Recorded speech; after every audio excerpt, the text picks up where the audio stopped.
Assalamualaikum warahmatullahi wabarakatuh. Oke teman-teman, balik lagi bersama saya di channel Solusi Pinjol. Mudah-mudahan kalian diberikan kesehatan dan dilancarkan rezekinya, dimudahkan urusannya, amin ya.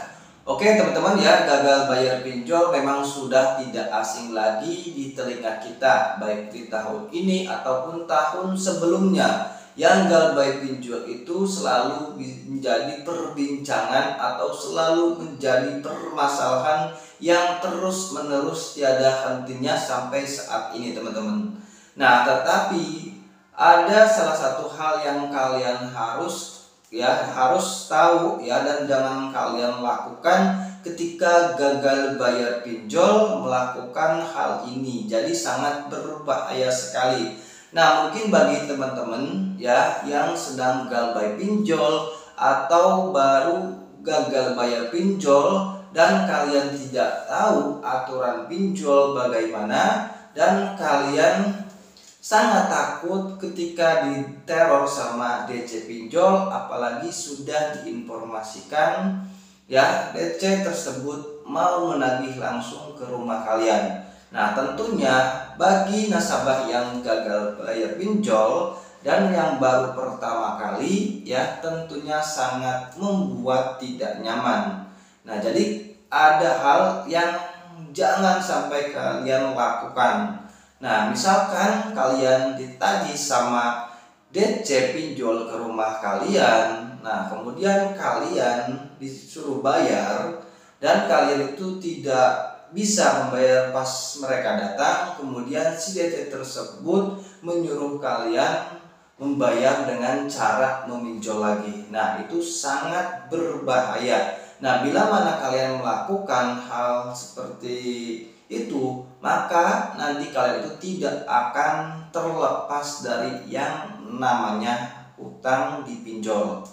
Nah bila mana kalian gagal bayar dipinjol ya, kalian disuruh pinjol lagi ya, suruh melunasi hutang di aplikasi pinjaman online sebelumnya ya, dengan cara mengajukan pinjaman uang lagi di aplikasi pinjaman online lain. Nah itu sangat berbahaya, jangan sampai kalian lakukan seperti itu. Bila mana kalian melakukan seperti itu, maka nanti kalian tidak akan bebas dari yang namanya utang dipinjol ya. Misalkan kalian benar-benar tidak mampu bayar di pinjol sebelumnya atau gagal bayar di pinjol sebelumnya, ya lebih baik kalian gagal bayarkan saja dulu daripada kalian mengajukan pinjaman lagi di aplikasi pinjaman online untuk menutupi hutang di aplikasi pinjaman online sebelumnya. Nah itu jangan sampai kalian lakukan, itu sangat berbahaya ya jika kalian melakukan hal itu ya. Maka nanti kalian itu tidak akan tenang bila mana kalian terus melakukan seperti itu. Hutang di sini beres, nanti ada hutang lagi di pinjol lain. Nah hutang yang pinjol tersebut beres, nah kalian pinjol lagi. Nah nanti kalian itu tidak akan terlepas dari yang namanya hutang di pinjol. Ya jadi intinya kalian, misalkan kalian gagal bayar di pinjol, ya intinya yang pertama itu seperti yang sudah saya katakan di semua video, intinya kalian harus tahu aturannya bagaimana, kemudian itu kalian kuatkan mental kalian saja. Nah jadi seperti ini teman-teman ya, kebanyakan orang yang gagal bayar pinjol kemudian yang mengajukan pinjaman lagi ke aplikasi pinjaman online untuk menutupi hutang sebelumnya, justru memperparah atau justru memperbanyak hutangnya lagi, malah hutangnya bukannya lunas malah tambah banyak. Ya itu cara yang salah. Nah karena biasanya si nasabah tersebut karena takut ya, takut sama DC pinjol gitu kan, seperti itu. Apalagi sudah tidak mau diinformasikan atau sudah didatangi oleh DC Koliko, karena takut terus mengajukan pinjaman lagi ke aplikasi pinjaman online ya. Nah sebenarnya sih nggak perlu takut, apalagi kalian itu gagal bayar di pinjaman online pinjaman online legal atau pinjol legal. Nah jadi sanksinya itu hanyalah perdata saja jika kalian mengajukan pinjaman online atau pinjol di aplikasi pinjaman online. Nah itu misalkan kalian gagal bayar atau tidak mampu bayar, ya maka sanksinya hanyalah perdata saja. Jadi data kalian itu hanyalah masuk slip OJK ya. Jadi jangan sampai kalian melakukan gagal bayar, kemudian kalian takut, terus kalian pinjol lagi, ini untuk membayar utang di pinjol sebelumnya. Itu jangan sampai kalian lakukan, itu sangat berbahaya teman-teman ya.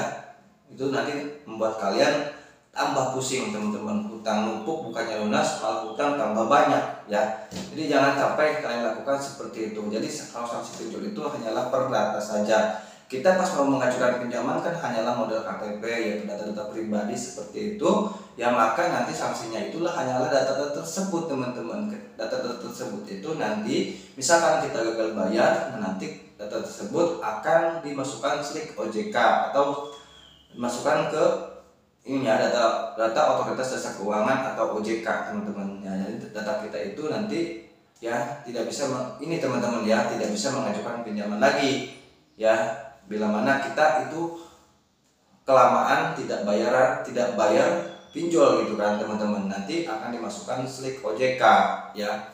Nah jadi seperti itu teman-teman ya. Jadi jangan sampai lakukan bila mana kalian gagal bayar pinjol ya, kemudian kalian karena takut kemudian pinjam lagi ke aplikasi online sebelumnya untuk menutupi hutang sebelumnya ya, mengajukan pinjaman online lagi untuk menutupi hutang sebelumnya, maksudnya seperti itu teman-teman. Itu jangan sampai kalian lakukan ya. Nah saya juga ngomong seperti ini karena saya punya pengalaman ya teman-teman. Nah waktu itu saya sih terjerat pinjol sekitar hampir 4 tahunan teman-teman. Saya seperti itu teman-teman ya. Intinya karena takut didatangi gitu kan, takut didatangi ya, saya itu kalau di ini ya, di pinjol raksasa ya, yang ada speleternya itu ya, yang lumayan cukup banyak ya nasabahnya. Nah karena saya takut ya sama itu ya, sama DC pinjol tersebut, maka saya mengajukan pinjaman lagi untuk membayar hutang di aplikasi pinjaman sebelumnya. Nah saya melakukan seperti itu, malah hutangnya itu tambah numpuk. Yang ini juga nggak lunas saya waktu itu ya, yang sebelumnya nggak lunas malah nambah lagi ya. Nah tetapi saya di sini karena saya sudah lama mungkin ya, saya mencari informasi katanya seperti apa gitu kan resikonya.